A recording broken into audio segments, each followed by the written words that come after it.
Olá, meus preciosos irmãos e amigos e todos que nos ouvem nesta hora. Estamos para mais um programa Semente de Vida.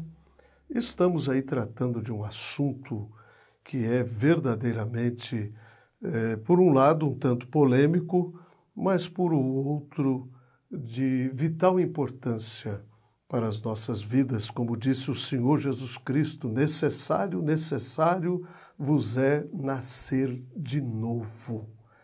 Portanto, é necessário que nasçamos de novo, porque se não nascermos de novo, não podemos ver o reino de Deus, não podemos entrar no reino de Deus. É o que nos diz a palavra do Senhor. E eu quero, desta feita, dar continuidade a esse assunto que nós estamos tratando, um flashzinho, né? Cada sexta-feira estamos aí expondo para os nossos amigos, para os nossos irmãos, e o assunto vai se desenrolando, né? À medida que vamos tratando dele, né? E eu quero, desta ocasião, eu quero lembrar que este corpo que nós recebemos no nosso nascimento natural, aqui na mensagem Perguntas e Respostas sobre Hebreus, parte 3, o mensageiro desta era, ele nos diz que este corpo, ele está sujeito à morte, porque ele foi trazido através de uma mulher. Nós, na verdade, somos uma reprodução dos nossos pais, lá no princípio, Adão e Eva. E é exatamente o que fez o nosso corpo ter nascido em pecado. Fomos formados, como já vimos nas programações anteriores, fomos formados em iniquidade, viemos a este mundo falando mentiras. O certo é que fomos amaldiçoados, estamos condenados desde o princípio da nossa vida aqui e sem nenhuma chance sequer.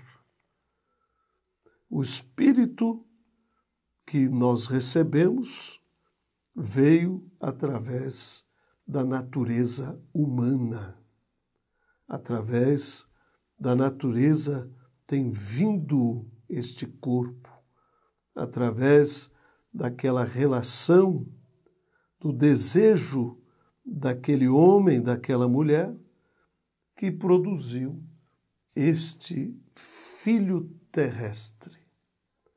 Agora, vamos imaginar uma pequena criançazinha que veio ao mundo e você simplesmente a deixou que ela fizesse o que ela bem entendesse, o que ela bem quisesse fazer.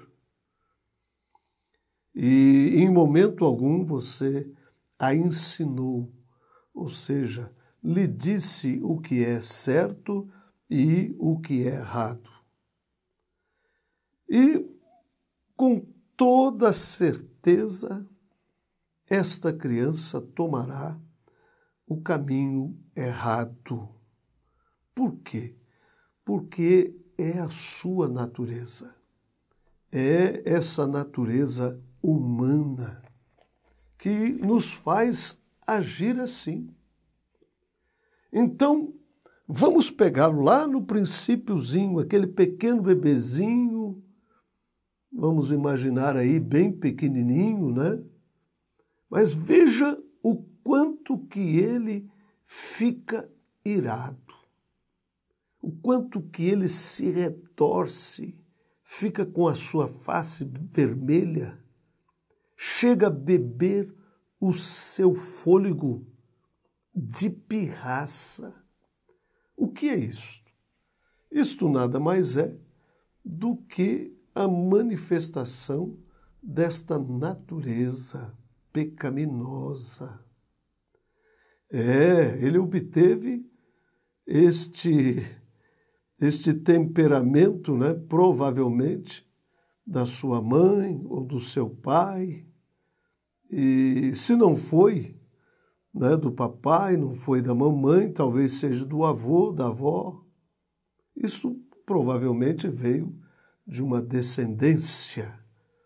E você sabe que ele está com um temperamento tão terrível, o suficiente até para lutar com uma serra circular.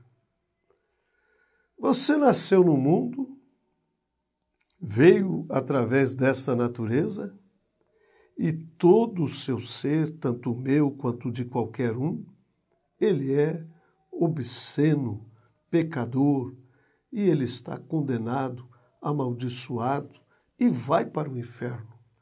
Se ele não tiver em sua vida a experiência do novo nascimento, então ele estará perdido, é o que diz as Escrituras.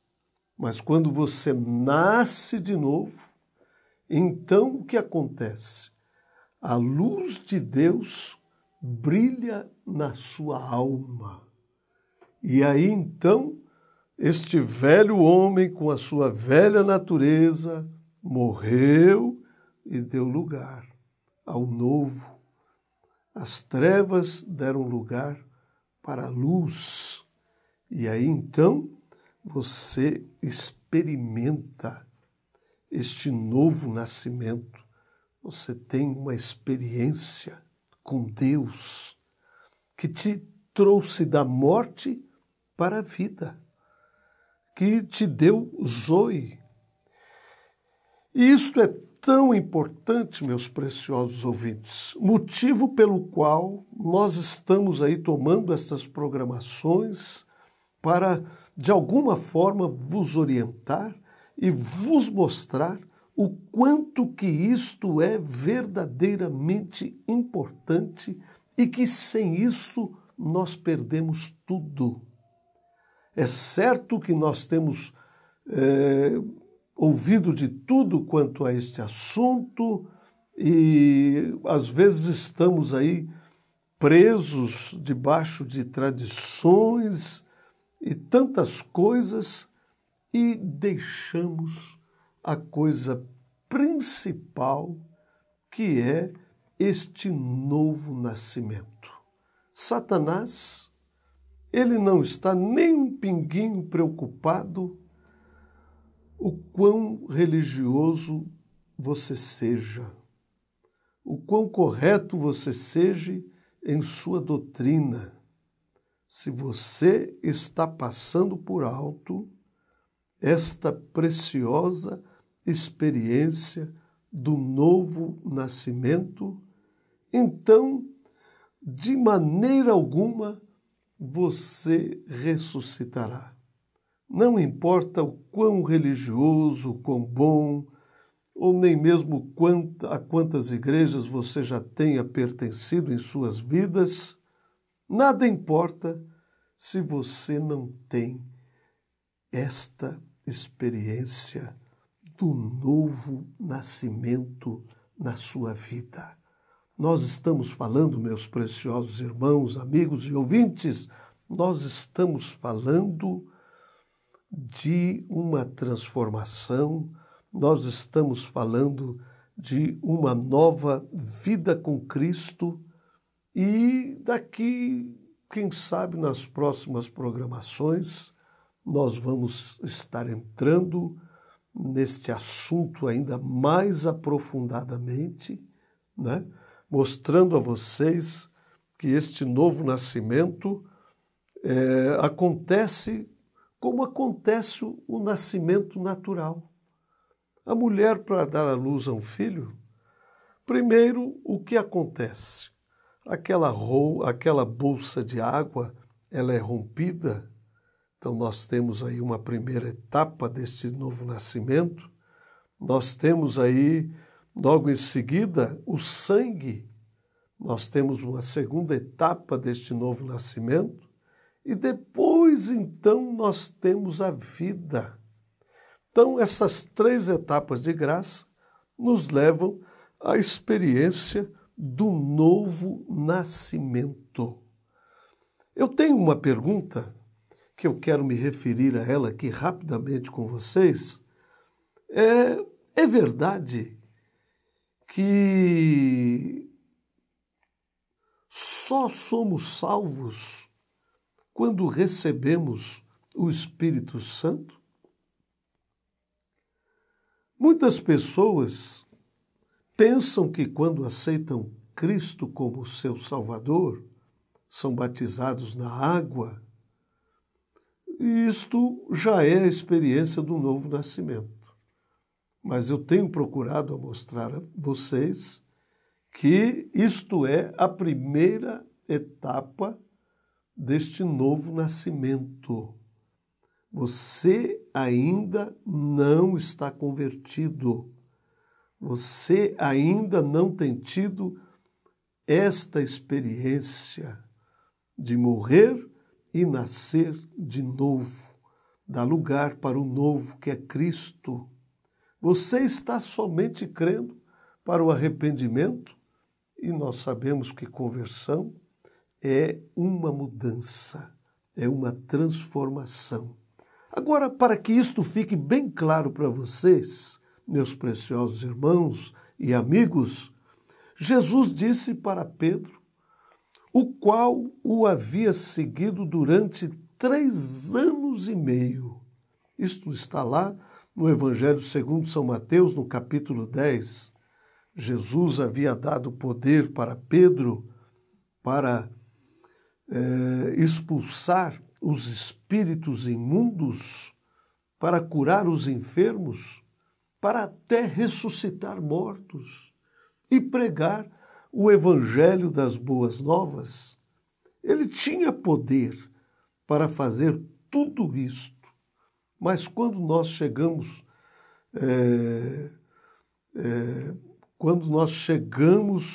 quando Cristo estava, depois que Cristo morreu, ressuscitou e encontrou-se com seus discípulos, nós encontramos Jesus dizendo para Pedro que quando ele se convertesse, ele deveria também confirmar os seus irmãos.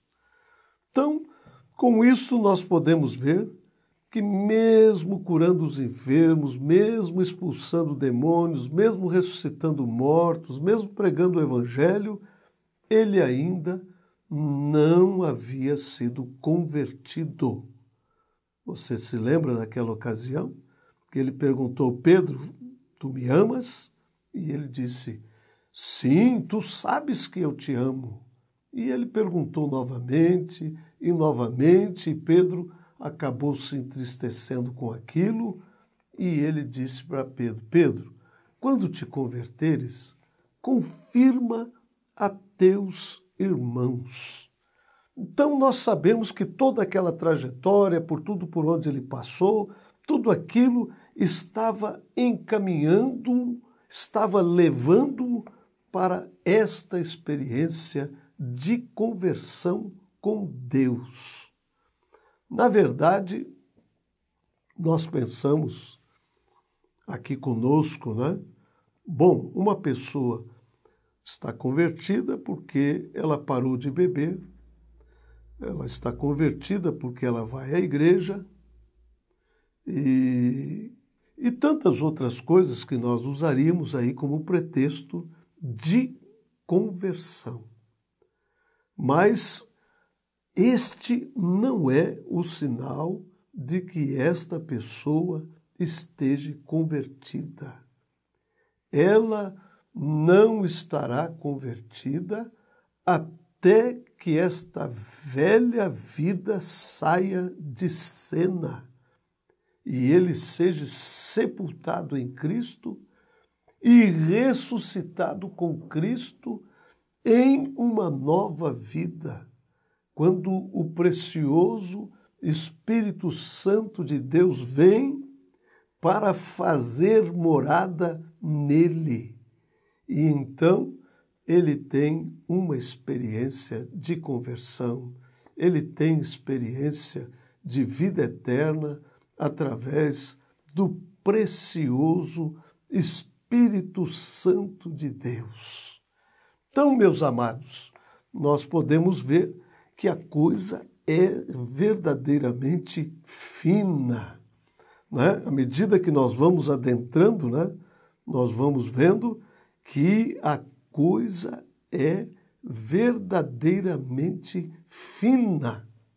E nós sabemos que Jesus disse, em verdade eu vos digo, que aquele que não nascer de novo não pode ver o reino de Deus e não pode entrar no reino de Deus. Então nós encontramos que para estarmos ali é necessário que verdadeiramente nasçamos de novo e tenhamos esta experiência que nos transforma, que muda a nossa alma das coisas do mundo para as coisas de Deus.